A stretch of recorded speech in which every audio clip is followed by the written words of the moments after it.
తాగడానికి నీళ్ళిస్తావా? ఇక్కడ మీరు ఒంటరిగా ఉండడం మంచిది కాదు. నీకు కూడా. నువ్వు మిగిలిన వాళ్ళతో ఎందుకు రాలేదు? మరి ఇంత ఆలస్యంగా వచ్చావి? నాతో ఉండడానికి వాళ్ళెవరు ఇష్టపడరు కనుక. నువ్వు వెళ్ళి ముందు నీ పెనిమిటిని పిలుచుకుని ఇక్కడికి రా, మీ ఇద్దరికి చూపిస్తాను. నాకు భర్త లేడు. నువ్వు సరిగ్గా చెప్పావు. నీకు 5 పెనిమిట్లుండ్రి.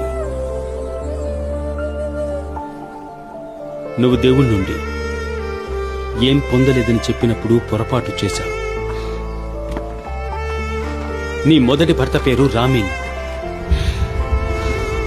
అప్పుడు నువ్వు వివాహం కోసం ఆస్తో ఉన్నా పవిత్రురాలైన స్త్రీవి. ఏంటి?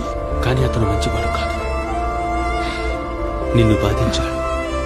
దానివల్ల నువ్వు వివాహాన్ని, విశ్వాసాన్ని కొనసాగించడాన్ని ప్రశ్నించేలా చేశావు. రెండవ వ్యక్తి ఫర్జాద్. ఇదంతా ఎందుకు చేస్తున్నావు? నేను బహిరంగ జనాలకు మెస్సియానని వెల్లడి చేయలేదు. నువ్వే మొదటి వ్యక్తివి. నువ్వు నన్ను నమ్మితే బాగుంటుంది.